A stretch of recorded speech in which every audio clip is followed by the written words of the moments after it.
The presenting sponsor of Moon Tower Soccer is FVF Law. To find out what makes FVF a different kind of injury law firm, you can visit fvf.law. Hello friends, thanks for listening to Moon Tower Soccer. This week we will review Austin's big win over LAFC on Friday night. We will preview this week's upcoming matches versus Portland and Nashville, and we'll cover a few other pieces of Austin FC news. My name's Landon Cottom, and I'm joined, as always, by Mr. Jeremiah Bentley. Hey everybody, I'm Jeremiah Bentley, and we do this show week after week, and sometimes we're great, and sometimes we're okay, and I never know if one week will be better, one recording will be better than the one before it, but I feel pretty confident in saying the recording tonight will be a higher quality recording than whatever we did on Friday. Would you agree with that? I think so. So yeah, if any of you are listening to this, you have at least noticed that there was an episode dropped over the weekend, and that was just the audio pulled from the live reaction show that we did at Hop Squad as part of the Strikers live coverage of the LAFC match day. We had both had a few varying numbers of beers. I think you maybe a few more than me. Probably, yes. It was also very loud in there. We were on camera, but there were no monitors or headphones. And so we were kind of just staring into a ring light and could hear Brad Tillery yelling about the Seattle-Portland game in the background.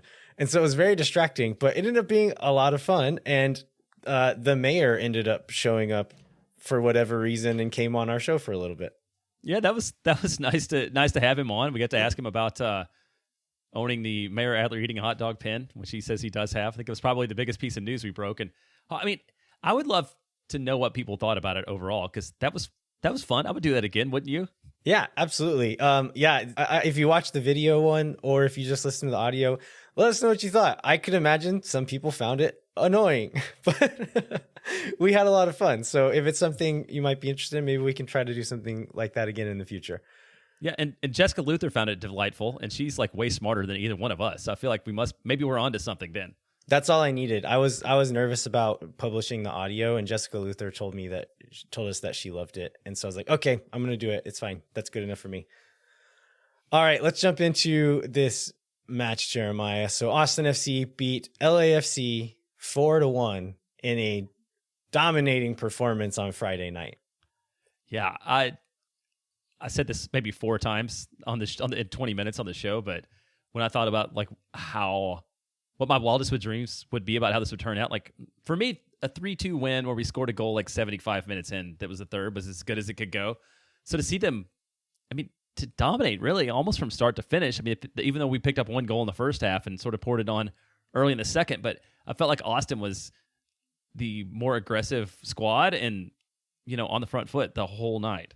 Yeah, absolutely. I think halftime came, and I was still a little bit nervous just because it was just 1 goal, and we've seen Austin give up goals at home. But watching the match back,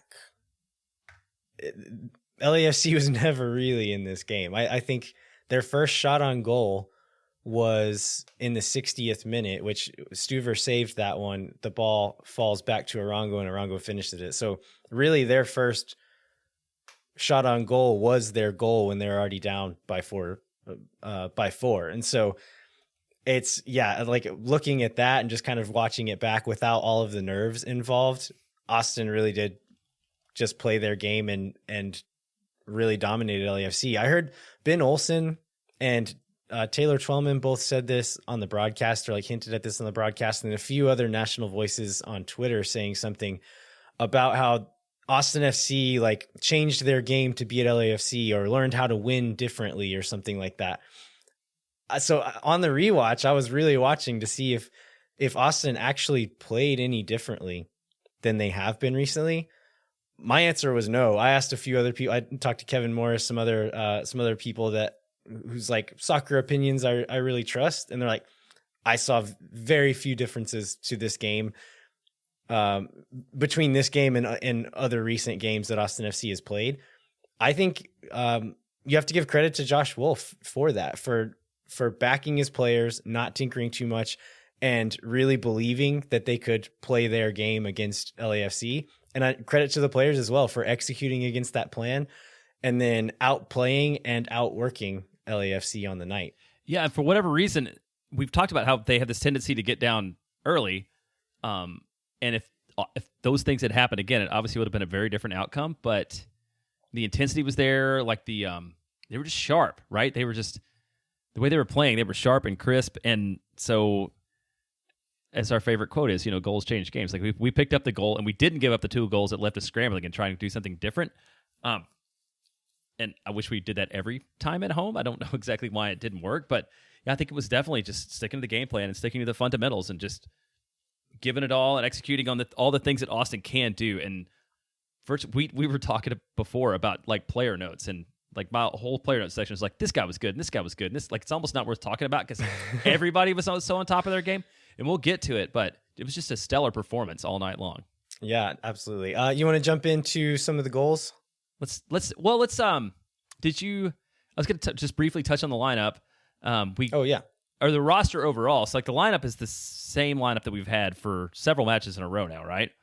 I don't know how many it is, but it was I want to say it's at least, that's the 4th game in a row, I think, with the same 11, maybe longer than that.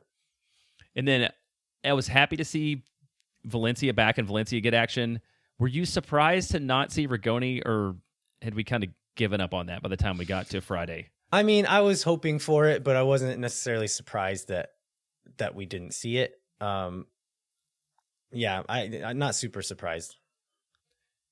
And then we also did not get any Rodney Redes. No, I don't even remember. He wasn't in the squad either, was he? Yeah, Caruso wasn't in the squad. Sorry, Redes wasn't in the squad. Caruso replaced him. And so and then there was one other change. Gite was in. We had both Gite and Husin were on the bench. Oh yeah, and Keller. So it was Keller out, Redes out, Gite in, Caruso in. Yep. So now let's go. Sorry, let's go on to the first goal. And we should talk about LA's starting 11 as well. So Gareth Bale gets his first start. That one was important. I was going to say, and we also kind of forgot about a guy that was out on a red card last week, which we should probably mention, that made a difference. Yeah, Ilie Sanchez, their 6 was out on a red, which I did not realize whenever we previewed the game last week, but probably made a pretty big difference in this game. So Gareth Bale gets his first start. So the front 3 was Bale, Arango, and Vela. Kellen Acosta moved back to the 6 in place of Ilie, and they brought in Latif Blessing to play as one of those dual 8s in front of him. And then the back line was Hollingshead, Murillo, Segura, and Palacios, which is, for the most part, their first choice. They've been rotating all these positions out to some degree, but not a ton of surprises there, other than maybe talking about seeing if we'd see Chiellini play. He ended up coming on later, but I think Bale was kind of like the headline starter there because it was his first start, correct? It was his first start. Yep. So the first goal comes in the 31st minute. So Driussi takes the ball off of Murillo, starts dribbling at Segura. Segura just comes at him with a forearm hit. I think he kind of meant to throw this forearm into his chest, but it slides off of him and he makes really strong contact with Driussi's jaw. And this was the first, I think probably the first big grievance that Austin had with the referee in this game. But it ends up leading to the free kick, which Diego Fagundes takes, and it was a beauty of a free kick. Yeah, how many times in a row did you watch that? I mean, I could never stop. Every time I see it on Twitter or whatever, like I keep watching it again because it was as close to the wall as you can get without hitting a player, and it was near the top of the box, and like the keeper even kind of guessed right? I mean, he was going toward the ball, he just couldn't get to it. The way that Crepeau, the keeper, set up that wall, he was saying, in order to score, you need to hit it right here, and I'm going to bet that you can't. And so Diego Fagundes sticks out his hand and shakes Crepeau's hand and says, "All right, I'll take that bet." And it was, it's we talked about this on the live show the other night, but the technique to hit it with enough pace to beat the keeper, but also not hitting it too hard and getting enough bend on it for it to go up and over the wall and get back down and under the crossbar. It was fantastic. And yeah, not the only beautiful goal in this game, but I think this one, last I checked, this goal was winning for MLS's goal of the week on the Twitter poll. And it deserves it for sure. It was a very beautiful goal. Not long after that is when the big fight breaks out on the sideline. So yes, Driussi plays his contractually obliged Rabona during the game. Over the top, Maxi's chasing it down. The ball was pretty much gone. And so Murillo was the defender on that side. He could have just kept his body in between the ball and Urruti. But instead, as Urruti approaches, he drops his shoulder and tries to throw Urruti into the Lexus Club. And Urruti goes up and gets in his face, maybe touches his foot with his foot a little bit. I was going to ask about that because, yeah, he went down like he had been shot. And I did hear some people say that he think there was like a foot-to-foot contact. But I never really saw a good angle on the replay to see exactly what happened. Yeah, it looked like maybe he stepped on his heel a little bit. But yeah, Murillo goes down like he's about to die. Crepeau comes over and gets in Urruti's face. Diego goes in on Crepeau, and then you have LAFC subs and half of both teams just at it on the sideline there. Josh Wolf said after the game that he's like, I don't mind that. Like, I'm okay with that. Go back your teammates, use that energy in the game and use that fight to your advantage, essentially, which I kind of like that take on it. Like, whatever gets you fired up and playing hard, we'll take it. Yeah, I was a little surprised to hear that of a coach that's like usually so disciplined, but maybe that was what they needed to do in the moment. So that ended with what? Crepeau, Fagundes, and Urruti, all three ended up with yellow cards out of that. And it worried me a little bit because you talked about the play before. Like, that was a very like emotional, physical, chippy kind of game. And I was kind of waiting for somebody to pick up a red out of that. Or not a red, but a second yellow after that. They reviewed that whole sequence as well because the play was delayed for a bit as they were reviewing all of that for a red card. So I think they were looking to see if there were any punches thrown or any overly aggressive actions. After looking at it all, and like after I watched it as well, I didn't see anybody doing anything crazy in there. It was mostly the standard, just kind of like pushing and holding people back that you see in soccer games. But I was also quite scared that there's going to be a red card. But we also talked about this in the live show the other night. But I feel like this ref did a really poor job of managing this game. And I think this was a good example of this. He was really inconsistent. He like let some like wrestling moves go by with no call at all, and then called some pretty soft fouls at times as well. I think this is a moment where that's like Murillo's action, like him dropping a shoulder into Urruti like that. It's unnecessary. Like, it's unnecessarily aggressive. And when you don't call stuff like that, it's only going to escalate. And if it didn't happen right then, it was going to escalate later on in the game. And so, like, I think this is just a moment where, I don't know, I think he could have managed this whole game better in both ways as well. Not to mention a penalty shout in the 17th minute where Ryan Hollingshead just runs right through Driussi.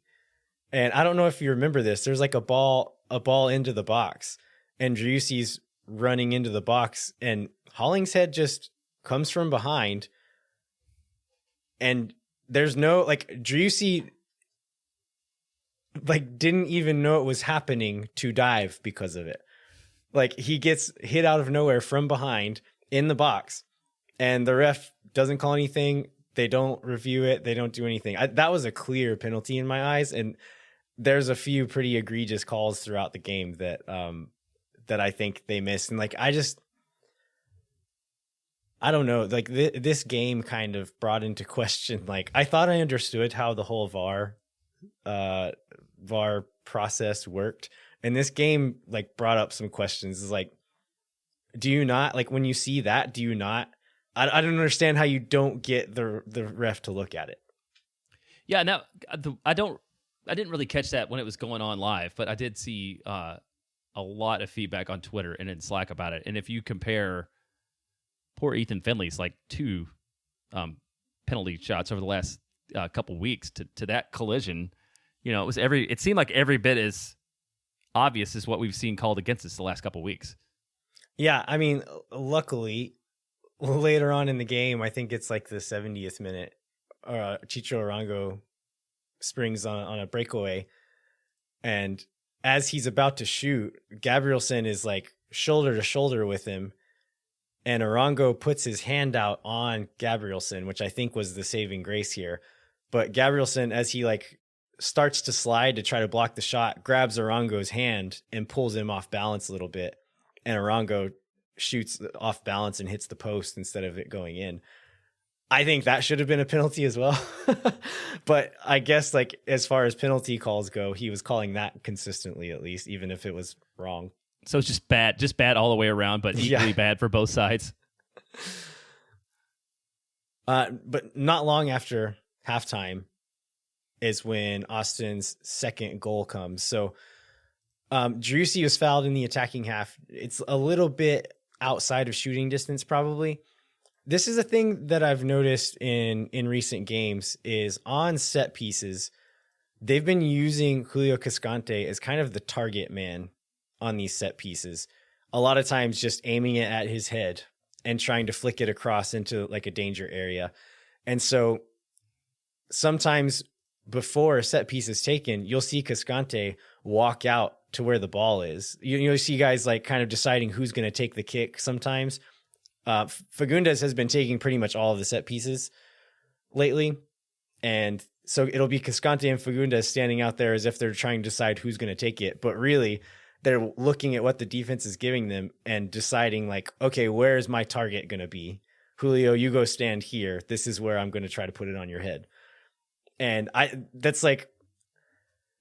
it's an interesting strategy, but it's been quite effective. Like, more times than not, it gets either close to or on Julio's head. And he's, depending on the defense and how hard a challenge comes in, he doesn't always get into a dangerous spot, but that's kind of expected on set pieces. It's a pretty low probability game, but if you can find his head as consistently as they do, it's not a bad strategy. So they end up putting it into, like, trying to hit Julio. It's a little bit behind, and Bale ends up heading it out of the box.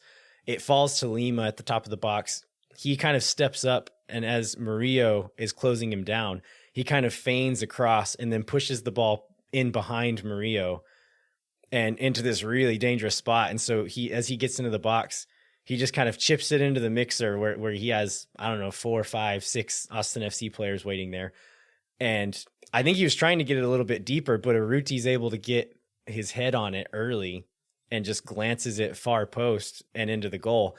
And it was a beautiful header, a really, really nicely taken header by Urruti.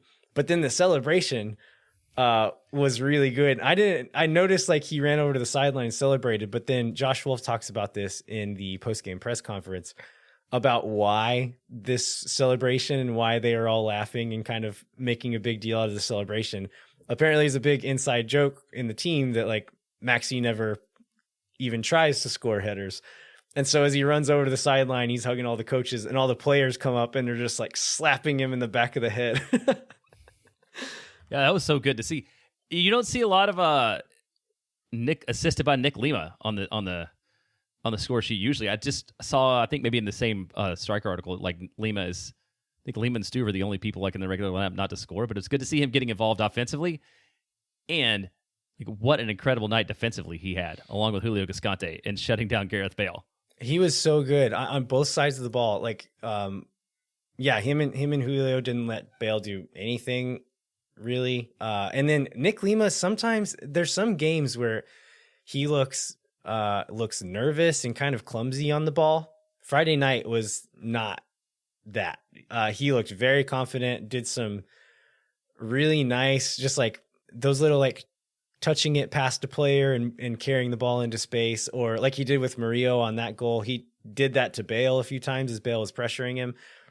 Some really good passes, really good dribbling sequences, but you'd be hard pressed to find a moment when Nick Lima didn't do a great job. I think there's one late on in the game where the ball is just like sitting in the box, and I think everybody thinks there should have been a whistle blown, and it ends up leading to a pretty dangerous moment for LAFC just because Austin players are too tired to take 2 steps and kick a ball out of bounds. But other than that, like, he was fantastic.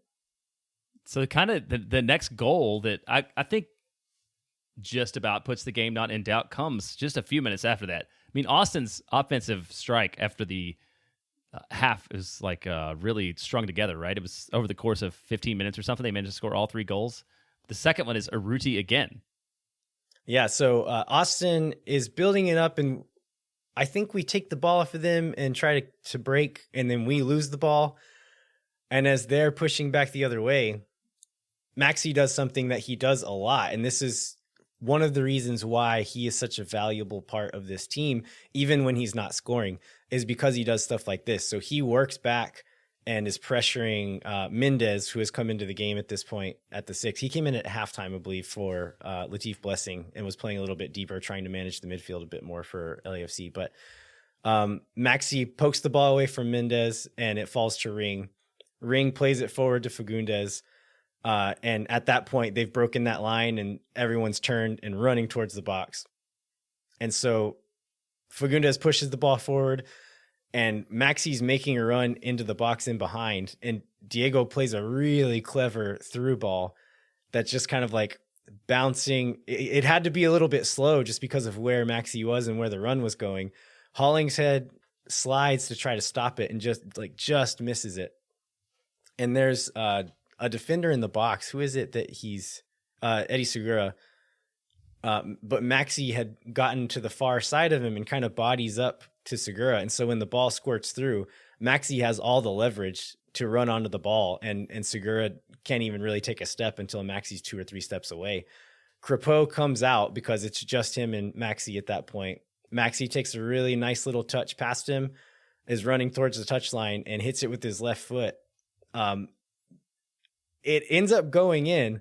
I'm pretty sure that Palacios touches this ball on the way in, and I'm not 100% sure that ball was actually going in before Palacios touched it. So do you think that's one we might see come back when they do the midweek review on own goals, or do you think it was I don't think not there's officially one? Any evidence to say that it would or wouldn't have gone in. I watched all the angles that exist. I think the most telling one is there's the camera in the goal, and he hits it with his left foot from that left side, and there's some spin on the ball. I really think it was going to hit the far post. I don't know which way it was going to bounce off of that post, whether it would have bounced in or back out. I think Finley was on that far side anyway, and maybe would have been able to put it in, but Palacios helps him out and gets a little touch on the ball anyway and make sure that it goes in. So thanks to him. Really appreciate the assist there. So this is 3-0. Then Sebastian Driussi makes it 4 because we can't have a game without a Driussi goal. So it was good to see that again. This is what, his 19th of the year? Yep, 19. And yeah, if you're talking about like Golden Boot by, I think he's 3 goals ahead of second place. I think Mukhtar has caught up to him as far as overall goal contributions. I think they're even on overall. So that's going to be a fun race as the kind of the home stretch comes in this season. But watching this, I knew this was a good finish, and I knew there was some good passes in it. But watching this one back, this was an amazing sequence. Listeners, go back and watch this play a million times and watch each individual player all the way through, because it's really, really good.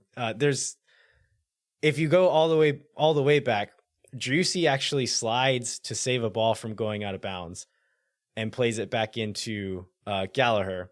Gallagher finds Ring. Driussi's there kind of ready for a pass, and there's 2 defenders pushing up on him. Ring does really well to split those two defenders and kind of chips it over to Diego in space behind. And then from there, it's on. And this is a moment where like you could see Diego turn and not have anywhere to play. But because Driussi is Driussi and is always in the right spot, as soon as Ring plays that ball, Driussi's sprinting up that left touchline. And so by the time Diego receives it and turns around, he's got Driussi running up onto the side of him. I think this was intentional. I don't know if it was or not, but Diego plays kind of like, instead of trying to play into the path of Driussi, he plays it a little bit behind him. And so Driussi receives it and stops and kind of makes defenders make a decision to turn. And as the defender that was marking Driussi turns, Diego continues that run and Driussi is able to turn and play it into him. As Diego receives it, he slows down and turns and makes the defender stop. Driussi has also continued his run into the box. And so Diego does the exact same thing, returns the favor and gives the ball to him. Driussi receives it in the box, has Murillo on his back, and Murillo kind of grabs him, and Driussi's able to just spin off of it, turn, hit it on his second touch. So he receives it with one touch, like sets it up perfectly for himself to where he just has to turn his body and hit it. And it's from a really tight angle, but he just hits it perfectly. And pretty much the only spot that he could have to beat Crépeau there. And it just skips past Crépeau and sneaks into inside the far post. But all the way through, man, it was really good. And then if you watch the backside, Finley and Urruti are doing a good job of kind of like keeping space and keeping defenders honest on that backside so they couldn't cheat over. So I think this is a good point to talk about two things that are sort of game themes. One, last week, you mentioned you were talking about maybe Rigoni being able to individually create and like the difference between system goals and individual goals. And I feel like Driussi was beautiful, but this seems like very much a system goal, right? This is like the very best of Wolf Ball, the way everybody played and moved. Yeah, I think so. I think this is what you want it to be like, because I think there's the danger of playing this kind of system, like this positional play system, is that it can become predictable and kind of mechanical. This is where you want them to understand where those positions are, but then be able to express themselves and be creative and react to moments. And you see that several times through this sequence. So they're still holding their shape. They're moving in the spaces that they're supposed to be in, but it's still also ad-libbed and creative. And so I think it's like a combination of the two. It is within the system, but several very good individual performances within the system as well. So that is like the ideal of it, definitely. And then, and then the other thing is this was when he takes his shot, it's a 0.09 on X goal. And we talked a little bit before the show started about maybe how dumb X goal is and doesn't like sometimes respect, the ability of the finisher. And I feel like this goal itself is sort of the perfect example of it being a useful but very imperfect stat. Yeah. So Chris Bills actually wrote an article, and I think it's talking about how expected goals is Austin FC's last hater or something like that. And we were talking about this a little bit before the show started. Tell us your like takeaways from that, I guess. So in this article, it talks about one of the deceiving things about expected goals is the algorithm is fairly limited. You're looking at the numbers of goals that could be expected to be scored based upon where and how a shot was taken. So like it's basically location, type of shot, and those are the main variables. And it does not at all factor in the skill of the individual taking the shot, which obviously if Sebastian Driussi and Rodney Redis end up in the same place and take the same shot, like one of them is going to score more often than the other, but X goal is going to give them basically the same opportunity to score. So I think that's also why you see that Driussi has so overperformed his X goals this year, because he's just like really damn skillful. Yeah, you're right. Like XG, it doesn't care if it's Sebastian Driussi or Sebastian the crab from The Little Mermaid. Like, and it doesn't matter if Sebastian Driussi could be standing facing away from goal and backheel it in with his left foot. Like, that's the same number no matter what. It doesn't account for any of that. It's just where he was, what did he hit it with? And so, yeah, Chris Bills points out in this article that on that free kick earlier, everyone in Austin knew, like, no, Diego can score this. We've seen him do it. But the numbers don't know that. The numbers just say, this is a pretty hard shot. I'm going to give it a low number. And same for Driussi's. Like, yeah, it's hard, but this is Sebastian Driussi. He's scored a lot of these and will score a lot more of them. And I think, yeah, that's just the thing that the algorithm doesn't account for. So that was the fourth. Game is kind of over after that. I think, in looking at numbers being deceiving, if you look at LAFC's XG, all of their like the game state, game flow charts that come out after the games, all of their numbers are after this point. And so if you look at the final XG count, LAFC ended up with higher XG, I think with more possession maybe. Yes, more possession, 52-48 in possession. But a lot of, like I said, a lot of this came after this point. And so also another way those numbers are deceiving, they end up getting some pretty dangerous moments, including the goal in the 61st minute, which is right after they made subs. And so they put in Opoku did he come in for Bale? Yeah, Opoku comes in for Bale in the 60th minute. They score their first goal in the 61st minute. And so they almost instantly look more dangerous whenever they make some of these changes. On this goal, again, this is another one where I don't understand how they don't go to the VAR. The VAR doesn't tell this ref, like, you have to look at this again. Like, you have to look at it. Because there's an obvious foul in this buildup. So Arango is making a run into the box. And as the ball is played in, he knows the ball is behind him. And what he does at this point is just leaves his feet and turns himself into like a human projectile and takes Ruben Gabrielson out. Just knocks him to the ground by throwing his body into him. And so it falls to Cifuentes in the box. Cifuentes shoots, Stuver saves it, but Arango is able to react really quickly, gets up and finishes the rebound. And so really good finish by Arango there, but it almost certainly should have been called a foul. And again, I don't understand how the VAR sees that and says, "Yep, that's fine. No need to look at that again." Well, do you want to talk about Gareth Bale's game here? Seems like a good point since he's gone out. And like, really, I guess you can share what you said on the live show, and then I'll add a little bit to it, I think. Yeah. So I think there was a theme of just LAFC not fighting as much as Austin FC did. Like as the kids say, Austin FC had that dog in them. Yes, and the X-Dog was way in Austin's favor. LAFC did not. So Bale and Vela both playing wide left and wide right. They were not stretching the back line. Gareth Bale, I don't know if you know this, he's very fast, but you're only fast when you're running, right? And he just wasn't always doing that. And so Arango was the only one running in behind when sometimes he would get onto the end of a longer ball, but he was alone. And so we were able to put it out. Several times, LAFC would have a player forward on the counter, nobody arriving. And then as you turn the ball over, if you don't have wide runners there, like as Austin turns the ball over, if you don't have anybody pressuring high, then the fullbacks were able to pinch inside. And so there's a few times where Lima or Gallagher would be able to just step inside and kill a counterattack because Bale and Vela were not up there pressuring them and were not ready and willing to make that run on the counter.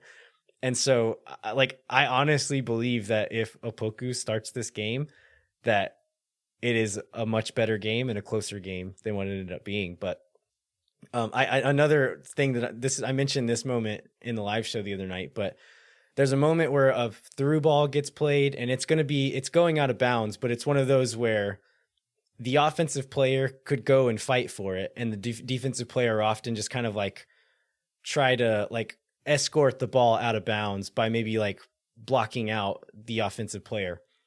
Bale and Lima kind of go shoulder to shoulder once. And as the ball's getting closer, Bale just pulls out of it and says, "No, I'm good. You can just have it." And I think that's just exemplifies his night. Like I'm going to turn it on a couple of times and try to do something. But really, I'm just trying not to get hurt before the World Cup. I'm not here to make your team win games. I'm here for me to stay fit until the World Cup happens.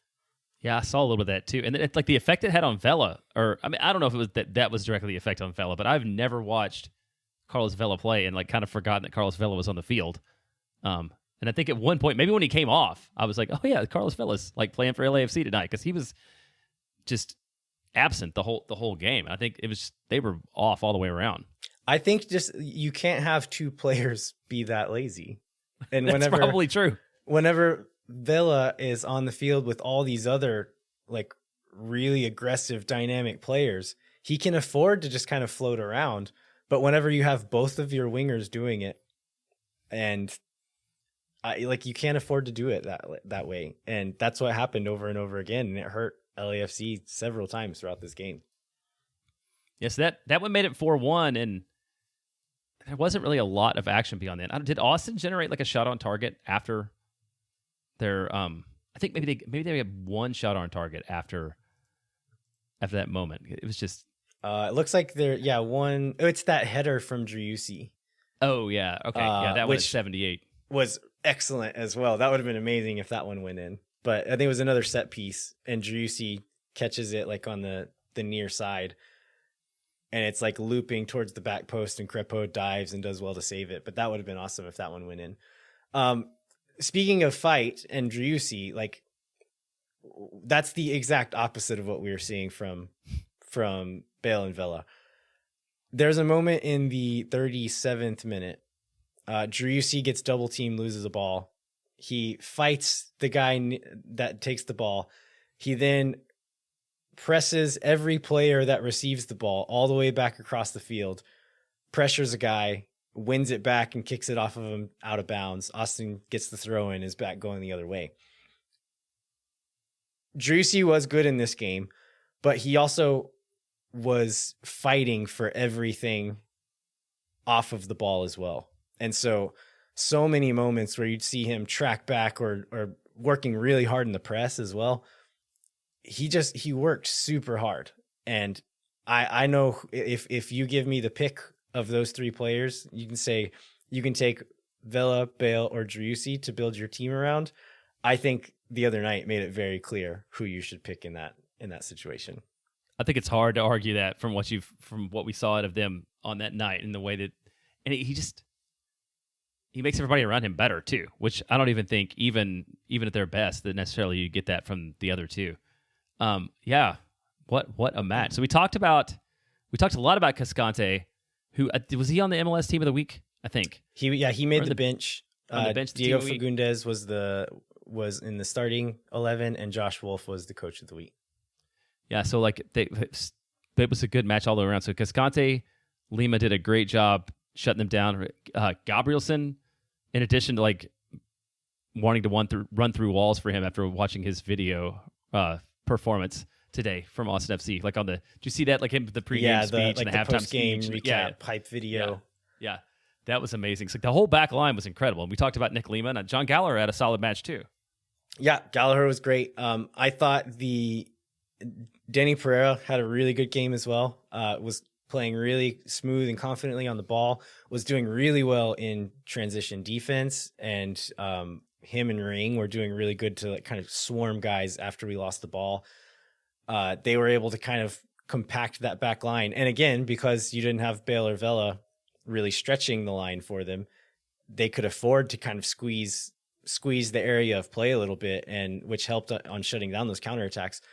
But all the way around, offensively, defensively, Austin FC just played really, really well in this game. Yeah, another Diego stat is I believe that he picked up I believe he has 6 goals and 12 assists on the year. And I was just looking at this. I think that's the most goals plus assists he's had in his entire career in a single season already. Is it really? Yeah, so I've got him at 18, and it looks like in 2018 he had 9 goals and 8 assists. 2013 he had 13 goals and no assists. But if you look at like the combination of the two, with 7 games to go, he's having his best offensive season in terms of goal contribution, like of a very strong career. Man, that's awesome. A couple of subs I wanted to talk about. So we saw Valencia come on for Pereira in the 70th minute. I thought Valencia was okay. Maybe could have been a little bit faster in some defensive moments, but did a really good job of just like receiving the ball, turning, passing quickly, and just kind of keeping the ball moving. Felipe came in later. Wolf came in. Romagna came in and leveled a dude pretty much right after he walked onto the field, which is great to see. Washington Caruso came on in 87th minute.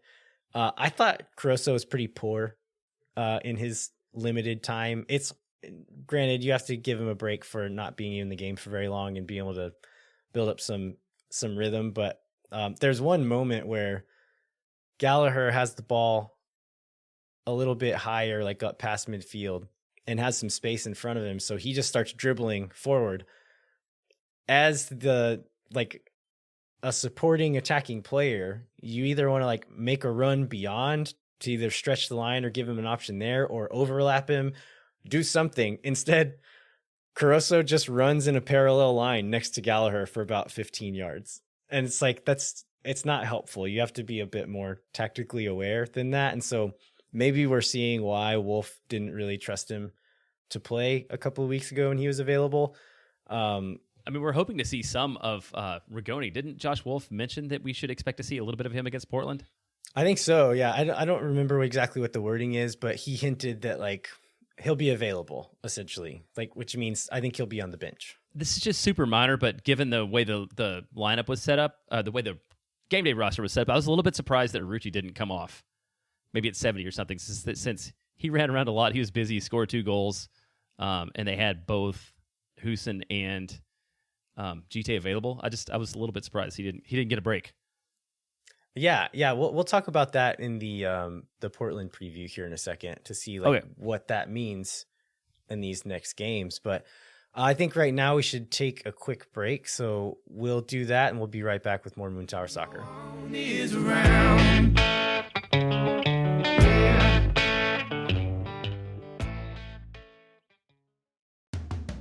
As always, we'll be doing a ticket giveaway thanks to Sage Wilson Property Group for the upcoming home game. To enter, go to moontowersoccer.com, then click on free ticket giveaway in the top navigation bar, and then click on the link in the show notes and fill out the form.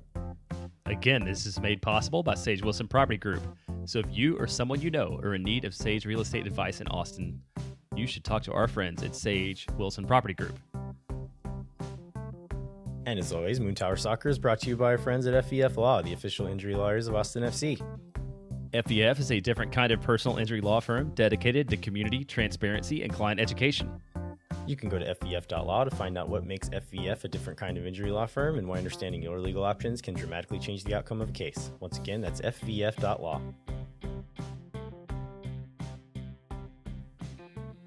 All right, we are back. Austin FC has 2 games this week. They're going to be playing Portland on Wednesday and then in Nashville on Saturday. So let's start off with the Portland Timbers. Jeremiah, you want to give us a little background here?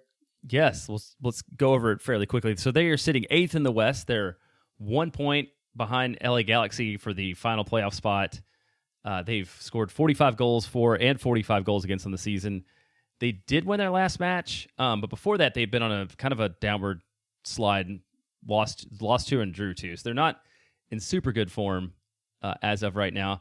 Back in March, we played in Portland, and a Bill Tuilomo goal was the only goal in a 1-0 victory over Austin. I guess, the big thing is there's a lot of household names. Like if you look up and down the roster, there's Charas, there's Valeri, right? Valeri's still there. No, he left. It's Blanco is the... Blanco, yeah. Asperia's there. Like there's a lot of people but they're showing their age and they really haven't put it together on any for any extended period of time all year. Yeah, and so that last game was the lowest scoring game between Austin and Portland. Austin won the first 2 meetings between those two, 4-1 and 3-1.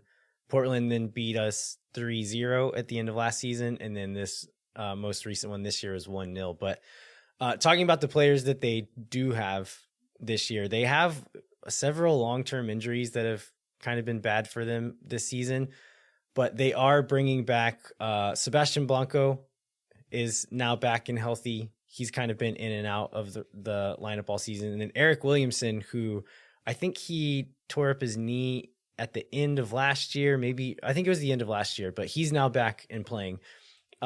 Eric Williamson, for those who don't know, was in contention for U.S. national team before his injury. It's a really dynamic midfielder. He's one of those guys that can receive the ball in midfield and then just like turns and goes and can just like push past people. And so as far as like ball progression goes, he's really good at that for Portland. Niaz Goda has been their main striker this season. He had a really slow start, and then in the middle of the season kind of hit a really hot run of form. I think he has 9 goals now. He's now cooled off a little bit, not scoring in 5, and they've actually played Asprilla a little bit at striker. And I think Blanco is kind of like a false 9 at times as well. But as far as how they're going to play against us, they generally play in like a 4-2-3-1, sit pretty deep and try to break on a counterattack. Against Seattle the other night on Friday, they played the same day that we did. They played more of a back 3 and actually tried to press a little bit and keep the ball a little bit more. So I don't know that we would get that look from them while they're on the road. But who knows? I would guess that they would likely sit back and counter, kind of go back to their roots there. If that is the case, I think Austin just needs to play their game, but try to maintain balance, not get too stretched as they're going forward. If they do lose the ball, try to swarm like they did against LAFC, because they have some dangerous players that can hurt them. And then the last thing is like no stupid mistakes. Like just don't do anything stupid. Portland also they get a lot of cards. They are second in the league in yellow cards with 78 and tied for third in the league with Reds with 5. And so I would guess that their playing style has a bit to do with this. But I think that's another thing to watch out for, is just like not let Austin get into a yellow card off with them. One more thing that I think we should keep an eye on is set pieces. So with the goal the other night, Austin FC is now, depending on which stats you use. So I'm looking at whoscored.com. They have Austin FC and Nashville tied for the most goals from set pieces at 15. I heard Josh Wolf say that the way that they count them, that it's 19. I think they're counting like second phase. And so like the Aruti's headed goal the other night, that probably would not be counted in Who Scored's numbers, because they played in a ball, it got recycled, and then Lima dribbled it in and puts in another ball. I don't know that Who Scored counts that as a set piece, but Josh Wolf does, because it's like recycled off of that same set and you still have all those numbers in the box. And so the way that Austin FC counts it, it's 19. Either way, we scored more of those than most teams, almost every team except for Nashville. Portland has given up more set piece goals than almost anyone in the league. They're, I think, 8th worst in all of MLS as far as goals given up on set pieces. And so that could be a thing to look out for. That being said, Portland is also pretty good at scoring set piece goals. As we saw, Tui Loma scored that one in the game earlier this year. I believe that was on a set piece. So either way, I think it could be a thing to look out for on both sides. Yeah, one thing that has come up is the idea that because it's a 3-game week, is do we expect to see some squad rotation? And I feel, sort of going back through the early parts of the season, I feel this is a little bit like the Atlanta match that was in the middle of 2 weekends. And on that one, we saw a bit of rotation. That was the only match that Driussi didn't start. Hasn't started all year, although he did end up seeing action. It's like, what do you think about that? Do we see rotation? Would you rotate? Well, I guess there's 2 questions. Would you rotate, and do you think we will see rotation? That's 2 different questions, right? I saw Kevin Morris tweeting about this earlier today, that like he was posting what he would do, but also saying like, I've been wrong pretty much every time I've tried to guess this stuff. And right. I like Wolf has said, he's been pretty honest, that like if they have 3 days in between, then he doesn't feel like he needs to rotate most of the time. That being said, the last stretch of games it seems like they've been really hard on guys like Urruti, Driussi, Fagundes. And those are guys who often will go the whole game. And Urruti did go the whole game the other day. They pulled off Driussi and Fagundes, I think around the 80th minute. Like, had it been 10, 15 minutes earlier, you might say like, okay, that is the rotation. That's the rest. And they're just going to start on Wednesday. But it was a little bit later. I wouldn't be shocked if we saw maybe Husin start instead of Urruti, just because he did go the full game. But as far as the others, like, I wouldn't mind seeing Driussi rested just because I want him fit for the playoffs. Like, I want to win the Supporter Shield. That would be awesome. But it doesn't really matter ultimately, right? Yeah, it's still kind of a stretch. Like, we need some stuff to break our way. And if we go for the Supporter Shield and get close or win it, but we lose one of our starting players long term in the meantime, like, I don't know that that's worth it. So I honestly wouldn't mind seeing a little rotation. But I know that Josh Wolf puts a lot of faith into their sports science teams, and so I'd imagine they'll be talking to Dave Tinney a lot this week and his team, and just checking the kind of the loads on the players and seeing like, okay, who seems tired, who needs a rest, who's ready to go, because that's going to be important with as many games and as few days as they have coming up. Yeah, and he has seemed to have a real philosophy of like taking the points today and not worrying about what that might lead to be in the future, as long as Dave Tinney and the group sort of think it's right. I was looking at some numbers. So Driussi and Ring have both played every single match. Ring started every match, started 27 of 27. Driussi started 26 of 27 and come off the bench once. They both played over 2,300 minutes. And I was surprised by who was third on the team in minutes. So I don't know if you looked this up, but do you know who has the third most minutes on the club? So I saw you put this in the notes here, and I intentionally didn't look up that stat because I wanted to guess. But I think my guess would be Julio Cascante. Yeah, you're really close. It's actually his partner, Ruben Gabrielson, who has played in all 27 matches, started 25, and has 2,221 minutes. And so he's got only 26 more minutes than Julio on the year. Julio actually missed a couple games, but like, it blew my mind. I did not expect to see him that high up. That's really surprising to me. He's played in all 27. Yeah, I guess he came in as did he come in as a sub in those first two games? He came in as a sub, early on, and didn't get a ton of minutes in those matches. But he has never sat a full match out, which I was very surprised by. It feels like he has to have been out of at least one. Yeah, I didn't remember that he played in those because Kippy got the start in those first two blowout games, but I think he did come on as a sub in both of them. So yeah, so he played 25 minutes in the first match against Cincinnati, 36 in the second match against Miami, and then he's been almost every other match since. Yeah, he started every other match since then. The only one he didn't was the U.S. Open Cup match against San Antonio, which he also played in. And then did Ruben got a red card this season? Is that right?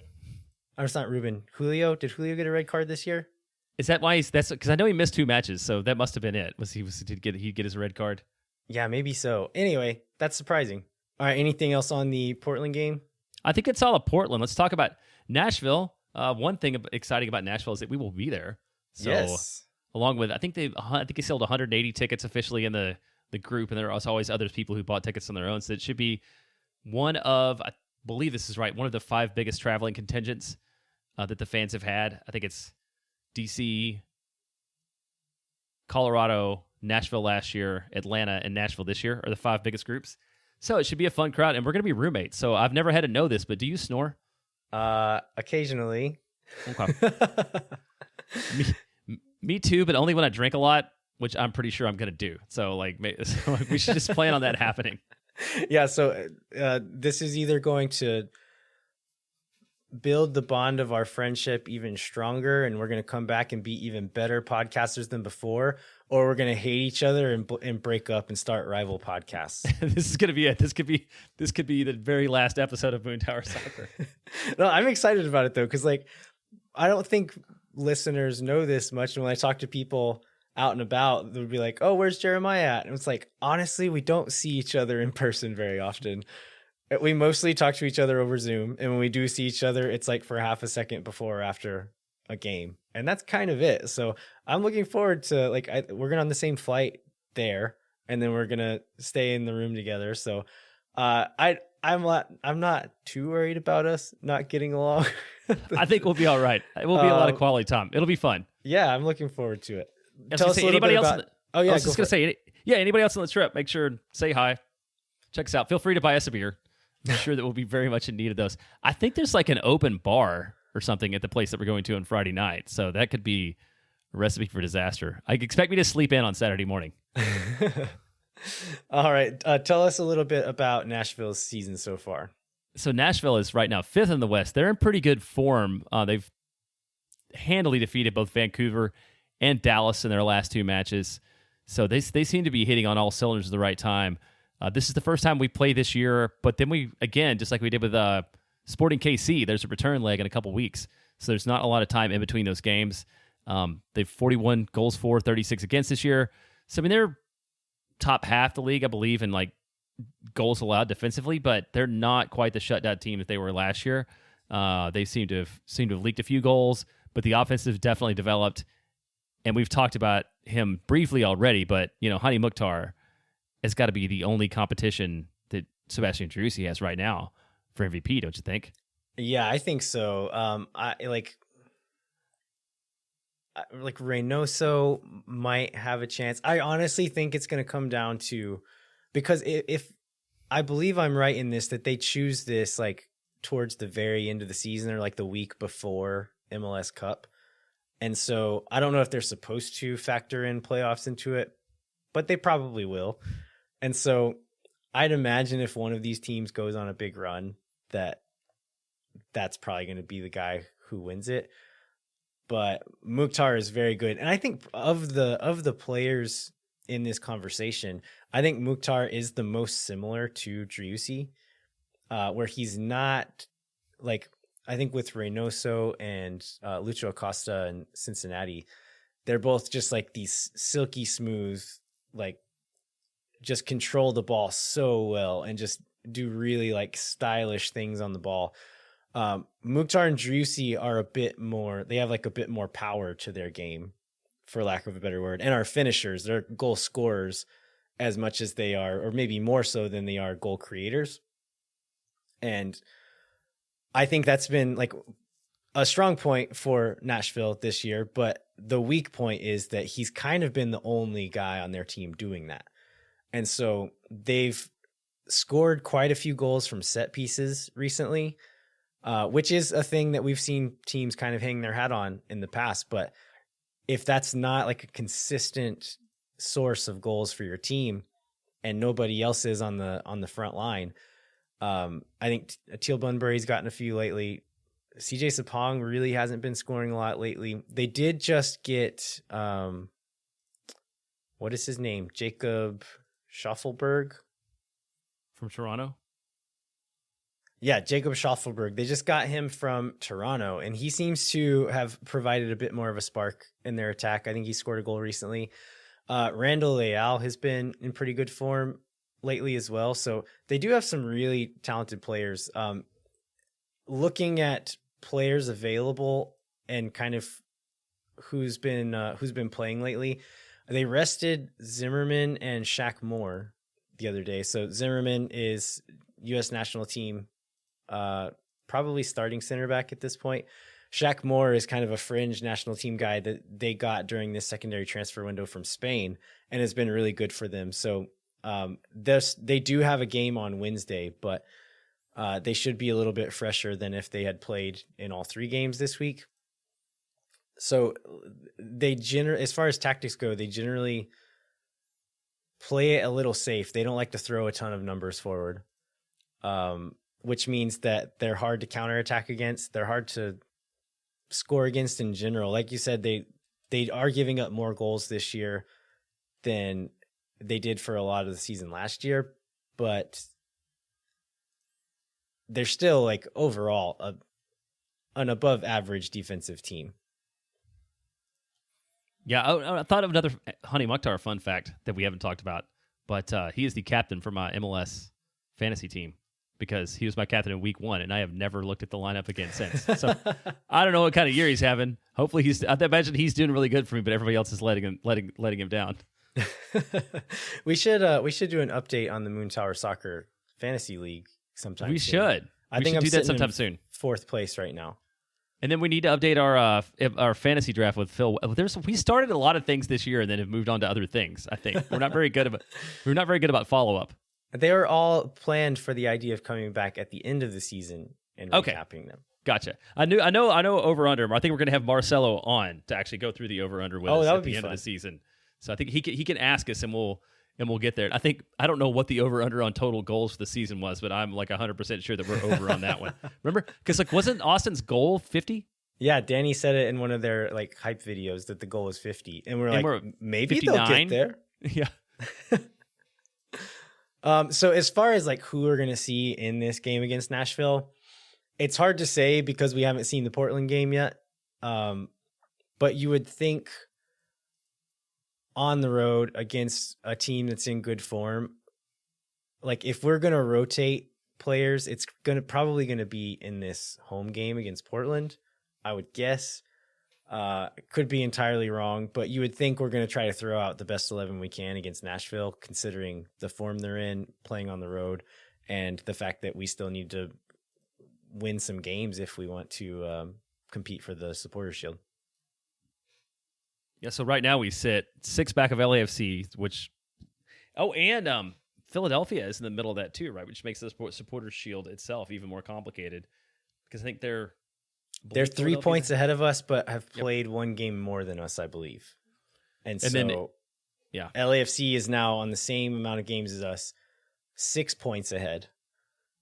And so as far we didn't talk about this in the LA game part, but as far as what Supporters Shield prospects look like, it's possible after beating LAFC.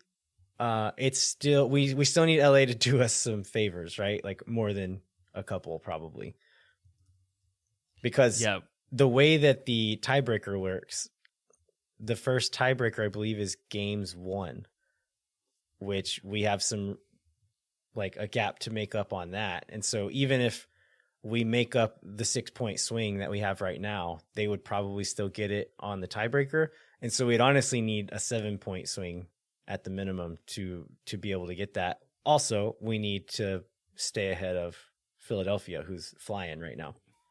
Yeah, they've been really strong. They're just shutting people down on defense.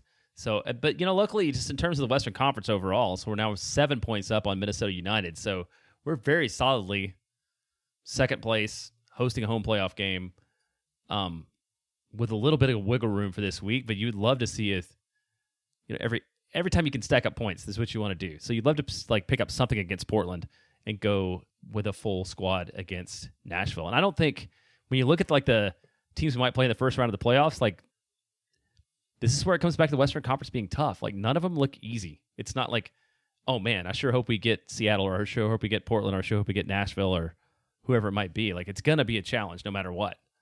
Yeah, and it really could be any of those teams too, just because the gap between those numbers is pretty small. And so if we stay in second, that 7th place spot could be any one the Galaxy, of 6 or 7 teams. Yeah.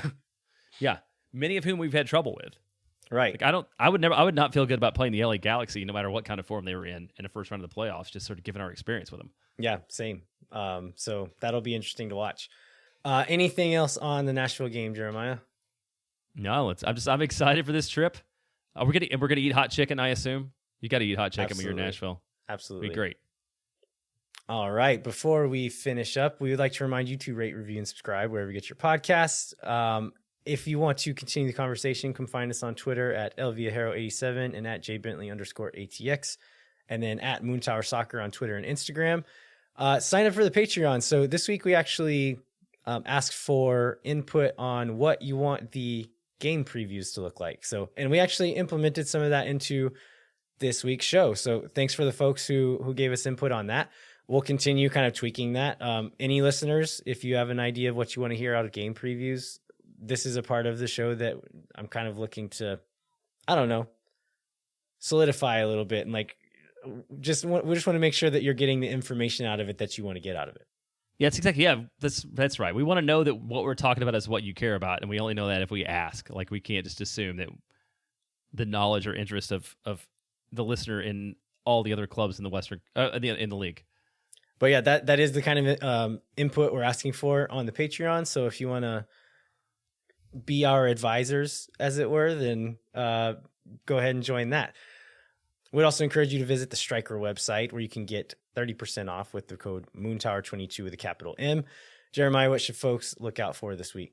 We touched on this, but Chris Bills had a good article on the differences between X-goal and reality. Talked to some statistics experts in the field, so you can read more about that. And there's this, what was the concept? It's not X-goals, it's X-place. X-place. And I think it was interesting. We didn't have time to get into it, but definitely check that out and see if that helps unwrap the mystery of why Austin seems to be so dramatically overperforming our X-goal in the season. All right. Well, thanks so much for listening. We'll be back next week with a new episode of Moon Tower Soccer, where we will review 2 games, both the Portland and Nashville matches. Then we'll preview the upcoming Seattle match, and then cover any other Austin FC news that comes up. Until then, I'm Landon Cotto. I'm Jeremiah Bentley. We'll catch you next time. When no one is around.